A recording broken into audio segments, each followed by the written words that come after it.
Hello class 10 rapid revision में आपका फिर से स्टार्ट है हो चुका है। तो हम करने वाले हैं फेडरलिज्म पावर शेयरिंग में। आपको 8 मिनट के अंदर करा चुका हूँ। फेडरलिज्म भी रैपिड रिवीज करेंगे, बिल्कुल ही कॉन्सेप्ट के साथ आपको सब कुछ रट जाएगा इसी वीडियो में अगर आप ढंग से सुनोगे तो। फेडरलिज्म क्या होता है? जब हम पावर को डिवाइड कर देते हैं सेंट्रल अथॉरिटी और कुछ कॉन्स्टिट्यूएंट्स में, उसको हम बोलते हैं फेडरलिज्म। फेडरलिज्म क्या हुआ? मेनली पावर को डिवाइड करना सेंट्रल लेवल पर, लोकल लेवल पर, स्टेट लेवल पर, जैसे इंडिया में करा जाता है वो क्या है फेडरलिज्म में, सब सीधी बात है। पहले चैप्टर में पढ़ चुके हैं कि फेडरलिज्म की क्यों जरूरत है, पावर शेयरिंग की क्यों जरूरत है। हमने श्रीलंका का केस देख लिया, बेल्जियम का केस देख लिया। बेल्जियम ने पावर शेयरिंग करी तो उसके में सिविल वॉर नहीं हुई, उसका इकोनॉमिकली हार्शली कोई भी डैमेज नहीं हुआ। पर श्रीलंका ने पावर शेयर नहीं करी तो इस वजह से क्या हुआ कि मतलब उसकी क्या कहता वॉर हो गई। इकोनॉमिकली भी वो क्राइसिस में रहा, सोशली भी बहुत सारे लोगों की डेथ हो गई, तो ये रिजल्ट अच्छा नहीं था, है ना। तो इससे समझ में आता है कि पावर शेयरिंग क्यों ज़रूरी है। की फीचर्स ऑफ फेडरलिज्म, फेडरलिज्म के की फीचर कौन कौन से हैं? सबसे पहला की फीचर ऑफ फेडरलिज्म है कि इसमें दो और मोर पावर ऑफ गवर्नमेंट होती है, लेवल ऑफ गवर्नमेंट होती है। जब ज़्यादा लेवल ऑफ गवर्नमेंट होगी तो ज़्यादा लोगों की सुनी जाएगी, जब ज़्यादा लोगों की सुनी जाएगी तो लोग खुश रहेंगे, ठीक है। और रीजनल डाइवर्सिटी होती है, किसी भी एक चीज़ को हम प्रमोट नहीं करते, किसी एक लैंग्वेज को हम प्रमोट नहीं करते, इसलिए हमारी कोई नेशनल लैंग्वेज भी नहीं है ना। डिफरेंट टे ऑफ गवर्नमेंट, मतलब कि डिफरेंट सिटीजन सेम सिटीजन है पर गवर्नमेंट के टेयर्स डिफरेंट हैं, जिससे कि हम चाहते हैं कि एक तरीके से बेसिक बना रहे हमारा, लोगों के साथ इंटरेक्ट बना रहे, ठीक है। जुडिशडिक्शन, मतलब कि हमारे कॉन्स्टिट्यूशन में मेजर है, लिखा हुआ है कि सेंट्रल लेवल क्या काम करेगी, स्टेट क्या काम करेगी और लोकल क्या क्या काम करेगी और किन मुद्दों पर काम करेगी, ठीक है, किस जगह काम करेगी। तो इस वजह से क्या है कि हमारी ज़्यादा तक लड़ाइयाँ होती नहीं है गवर्नमेंट के बीच में, ठीक है। तो और हमारे क्या है कि देखो हमारे यहाँ फंडामेंटल राइट में ये भी है कि हम गवर्नमेंट के कॉन्स्टिट्यूशन को चेंज भी कर सकते हैं कुछ चीज़ों को, पर बेसिक डिज़ाइन चेंज नहीं कर सकते, ठीक है। ठीक है, और हमारे कोर्ट भी अपने डिफरेंट बांट रखे हैं, कौन से कोर्ट हैं कैसे हिसाब से। सेंट्रल कोर्ट जिसको हम बोलते हैं, हाँ, सुप्रीम कोर्ट जो कि हमारे दिल्ली में है ना। लोकल कोर्ट और स्टेट कोर्ट, ये सब हाई कोर्ट बना रखे हमने, है ना। और हमने क्या कर रखा है, एक स्पेसिफिक, हम स्पेसिफिक रेवेन्यू लिखा होता है कि कौन सी गवर्नमेंट को कितने पैसे मिलेंगे अपने काम करने के लिए। अब क्या सिर्फ फेडरल गवर्नमेंट होती है और कोई गवर्नमेंट नहीं होती? नहीं, फेडरल के साथ साथ एक और टाइप ऑफ गवर्नमेंट होती है जिसका नाम होता है यूनिटरी गवर्नमेंट।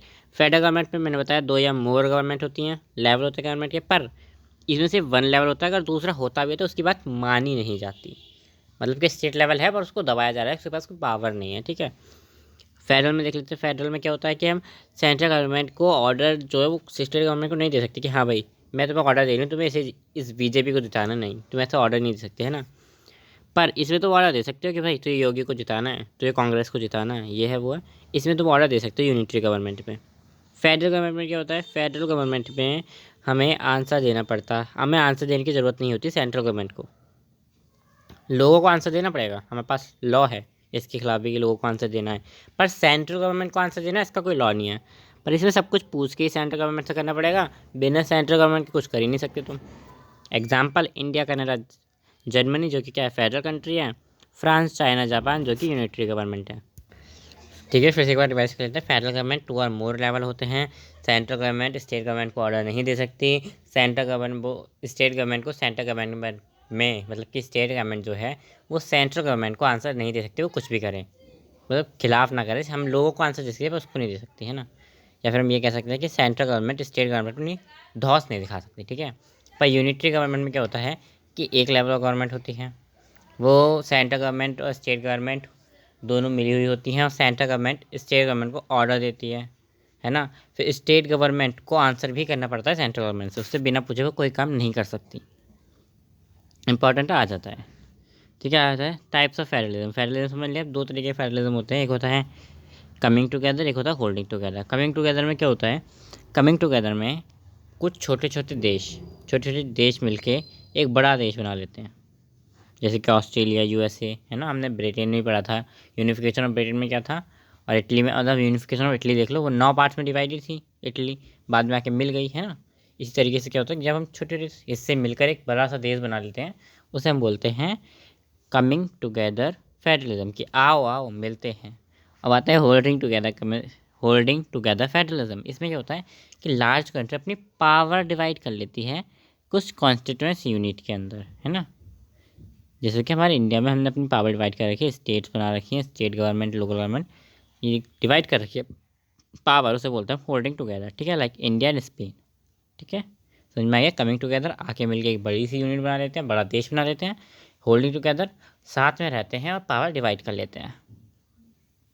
अब 3 तरीके की हमारे पास लिस्ट होती हैं, है ना। एक होती है यूनियन लिस्ट जो कि सेंट्रल गवर्नमेंट संभालती है, और एक होती है हमारी स्टेट जो कि स्टेट लिस्ट जो कि स्टेट गवर्नमेंट संभालती है। एक होती है कॉन्करेंट लिस्ट जिसमें स्टेट और यूनियन गवर्नमेंट दोनों मिलकर काम करते हैं, ठीक है। इसके अंदर आते हैं 97 हस्बैंड, वो 97 हस्बैंड बोलो 97 सब्जेक्ट्स आते हैं यूनियन लिस्ट में, जिसमें क्या होता है बैंकिंग, अफेयर, कम्युनिकेशन, है ना, इंटरनेशनल फॉरेन अफेयर जो होते हैं वो सब कौन देखता है, यूनिटरी लिस्ट देखती है। यूनिटरी लिस्ट किसके अंडर आती है, सेंट्रल गवर्नमेंट के। अब आते हैं स्टेट गवर्नमेंट के अंडर आती है स्टेट लिस्ट, है ना, और इसमें होते हैं 66 सब्जेक्ट, या फिर बोलते हैं 61 सब्जेक्ट। 66 में से 61 सब्जेक्ट ही इंक्लूड करे गए हैं, है ना, लाइक पुलिस, ट्रेड, एग्रीकल्चर, ये सब कौन देखता है, स्टेट गवर्नमेंट।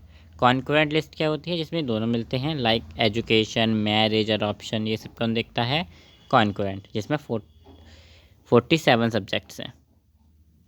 ठीक है, आता है फेडरलिज्म इन इंडिया। इंडिया में बहुत ही अच्छे से फेडरलिज्म है, हमारे पास यूनिटरी स्टेट गवर्नमेंट तो है ही, साथ में हमारे पास रेजिडेंसरी सब्जेक्ट भी हैं जो कि हमारी आज़ादी के बाद सब्जेक्ट है, उनको हमने कहाँ पे डाल दिया, रेजिडेंसरी लिस्ट के अंदर डाल दिया। उन सब्जेक्ट जैसे कि कंप्यूटर, सॉफ्टवेयर, जम्मू कश्मीर, ये सब क्या था, हमारे इंडिपेंडेंट के बाद आए, हमारे कॉन्स्टिट्यूशन जब बन गया था उसके बाद आए थे ये सब।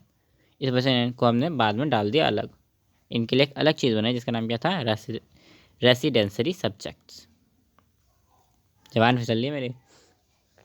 बात है लैंग्वेज पॉलिसी, देख लो लैंग्वेज पॉलिसी हमारे मान जाता है, इसलिए अभी तक हमारी कोई भी नेशनल लैंग्वेज नहीं है, तो ये याद रखना, कभी कभी आ जाता है तो आप याद रखना नहीं है। हमारी 2 ऑफिशियल लैंग्वेज है जो कि है हमारी 2 ऑफिशियल लैंग्वेज है जो हमारी क्या हैं, इंग्लिश और हिंदी, ठीक है। हमारे पास वैसे तो शेड्यूल लैंग्वेज भी हैं 21, हमने और भी लैंग्वेज रख रखी है अपने कॉन्स्टिट्यूशन में ताकि सब लोगों को सारी जानकारी मिल पाए, है ना। हमने एग्जामिनेशन में भी बहुत सारी लैंग्वेज अलाउ कर दी है कि किस किस में एग्जामिनेशन में एग्ज़ाम कंडक्ट किया जाएगा, ठीक है। तो और हमने ये भी दे रखा है कि स्टेट अपनी ऑफिशियल लैंग्वेज खुद चुन सकते हैं, इंडिया की नहीं, स्टेट चाहे तो अपनी ऑफिशियल लैंग्वेज खुद चुन सकता है। लाइक गुजरात का सुनते याद आता है ना, गुजराती बोलते होंगे वहाँ के लोग, इस तरीके से, ठीक है ना। हमने एक बार क्या करा था कि अपने ऑफिशियल लैंग्वेज में से इंग्लिश हटा दिया था, तो तमिल इतने भड़क गए, कुछ लोग भड़क गए, इस वजह से हमें वापस रखना पड़ा इसको, इंग्लिश को अपने ऑफिशियल लैंग्वेज में, ठीक है। ये सब लिखा हुआ है, तमिलनाडु में बहुत सारा हंगामे हो गए, बहुत सारी चीज़ें हो गई इस वजह से। और आते हैं पंचायती राज।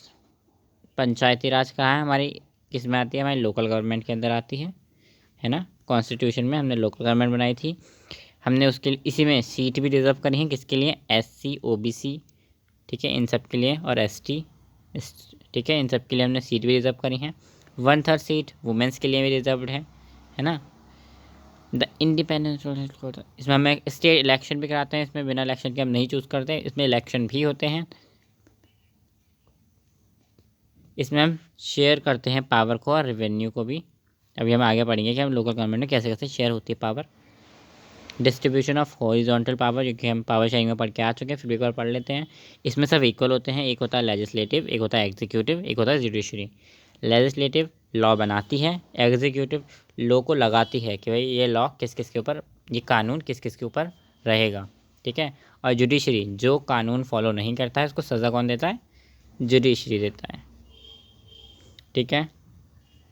डिसेंट्रलाइजेशन इन इंडिया, देखो हमारे इंडिया में क्या कहते हैं कि बहुत सारी टीयर्स ऑफ गवर्नमेंट है। डिसेंट्रलाइजेशन बेसिकली वही होता है कि जब सेंट्रल गवर्नमेंट स्टेट गवर्नमेंट को उसकी पावर दे देती है ना, उसको हम बोलते हैं डिसेंट्रलाइजेशन।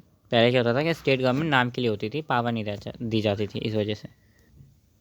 लोकल गवर्नमेंट हमने इसलिए बनाई क्योंकि डायरेक्टली हम पार्टिसिपेट कर सकें लोगों का, पीपल्स का, जिससे कि हमें पता चले कि लोकल लेवल पर क्या प्रॉब्लम है, कौन देख सकता है, लोकल गवर्नमेंट देख सकती है, ठीक है। कब हुई थी डिसेंट्रलाइजेशन, 1992 में हुई थी। लोकल और बाकी लोकल एरिया जो थे, रूरल एरिया, वहाँ की गवर्नमेंट को हम पंचायती राज बोलते हैं, है ना। और ऐसे ही हमारे पास बहुत सारे, उसके हेड को हम बोलते हैं सरपंच, है ना। उसका जो मिनिस्टर होता है, मतलब क्या कहते हैं, एक है चीफ मिनिस्टर बोल लो, है ना, उसको हम पंच बोलते हैं। जो मेंबर्स का ग्रुप होता है उसको पंच बोलते हैं। और एक तरह से प्रेसिडेंट, उस कमीशन का प्रेसिडेंट को हम सरपंच बोलते हैं, ठीक है। ये अडल्ट पॉपुलेशन से चुना जाता है, ऐसे कोई नहीं चुन सकता। इसमें सब लोग गांव के सब अपना हिस्सा मतलब अपनी सोच डालते हैं, जिससे लॉ बनता है, या फिर कहें मेकिंग ऑफ डिसीजंस होते हैं अच्छे अच्छे, है ना। और हमारे पास जैसे तो क्या कहते हैं, बहुत सारी चीज़ें हैं, लाइक जिला परिश्रम हो गया, है ना, लोकल गवर्नमेंट में। अर्बन एरिया में भी हमने मुंसी कॉरपोरेशन चला रखी है बड़ी बड़ी जगहों पर। यही सब हम आगे समझेंगे, मेरे को ज़रा। हाँ, तो अब आते हैं vertical distribution of power sharing. Central, state, local. Local government में ग्राम पंचायत, है ना, समिति आ जाती है, और हमारी जिला परिश्रम आ जाता है, ठीक है। और भी बहुत सारी चीज़ें इनकी कॉन्स्टिट्यूंस, ठीक है। बात है ग्राम पंचायत पर, तो जो हमारी रूरल एरिया होता है, जहाँ पर जो गवर्नमेंट काम करती है रूरल जगह पर, उसको हम बोलते हैं पंचायती राज, ठीक है। ग्राम पंचायत, पंचायती राज एक बात ही समझ लो, ठीक है। इसमें ना कुछ विलेज ऑफ ग्रुप होते हैं स्टेट्स के, वो ग्राम पंचायत रखते हैं, मतलब ग्राम पंचायती राज। एक ग्रुप एक जगह चुना गया, एक गांव में, फिर दूसरी गांव में और चुना गया, ये दोनों गांव मिलकर एक सभा रखेंगे, जिसका नाम होगा ग्राम सभा या ग्राम पंचायत। इनके हेड को हम पंच या फिर सरपंच बोलते हैं। ठीक है। गाँवों में अलग अलग भाषा बोली जाती है ना, इस वजह से। ये डायरेक्टली अडल्ट पॉपुलेशन से बातें हैं। इसमें 1/3 लोग गर्ल्स भी इसमें इंक्लूडेड है। हमने वुमेंस के लिए भी सीट छोड़ रखी है, ये सब इसमें है ना। पंचायती समिति, लोकल गवर्नमेंट का स्ट्रक्चर जिस हिसाब से होता है, उस हिसाब से हमें डिस्ट्रिक्ट लेवल पर भी एक क्या कहते हैं लोकल गवर्नमेंट रखनी पड़ी, जिसका नाम था पंचायती समिति, जो कि एक तरीके से ब्लॉक होती है हमारी। मतलब पंचायती समिति होती बोले तो हम एक जगह का एक जिला परिश्रम की तरीके से हम उसको बोल सकते हैं। इसमें पंचायती मेंबर्स, मतलब एरिया के आसपास के जो जितने भी मेंबर्स होते हैं वो सब एक जगह होते हैं, ठीक है। जिला परिश्रम उस जगह के, देखो ये है 1 2 3 4 5 6 7, ये पूरा हो गया। इन सबको मिला के एक जिला बना। इसमें इनके ऊपर ध्यान भी तो रखेगा कि काम सही कर रहे हैं या नहीं। कौन ध्यान रखेगा? जिला परिश्रम, है ना, जो कि किससे मिलके बना हुआ है? पंचायती समिति से मिलके बना हुआ है, ठीक है। म्युनिसिपल कॉरपोरेशन, ये भी एक लोकल गवर्नमेंट की बॉडी है, पर ये बिग सिटीज़ में देखी जाती है ना। मतलब ये लोकल एरियाज़ में नहीं देखी जाती, कम ही देखी जाती है। ये म्युनिसिपल कॉरपोरेशन से मिलकर बनी हुई होती है। इसके अंदर भी इलेक्टेड पीपल्स की बॉडी होती है, रिप्रेजेंटेटिव इलेक्टेड होते हैं, ऐसे कोई भी उठ कर नहीं आ जाएगा, है ना। इसके चेयरमैन को हम म्यूनसिपलिटी बोलते हैं, ठीक है। और इसके ऑफिसर को हम माइनॉर बोलते हैं, मायोर। याद रखना, ये नाम आ जाता है कई बार। Thank you for watching. इसी के साथ हमारा चैप्टर खत्म होता है। आई थिंक आपको ये समझ में आ गया होगा, ठीक है। और इसके नोट्स आपको डिस्क्रिप्शन बॉक्स में मिल जाएंगे, प्लीज़ लेना मत भूलना। Thank you for watching, till then take care, bye bye. Next chapter का आंसर ये बता देना।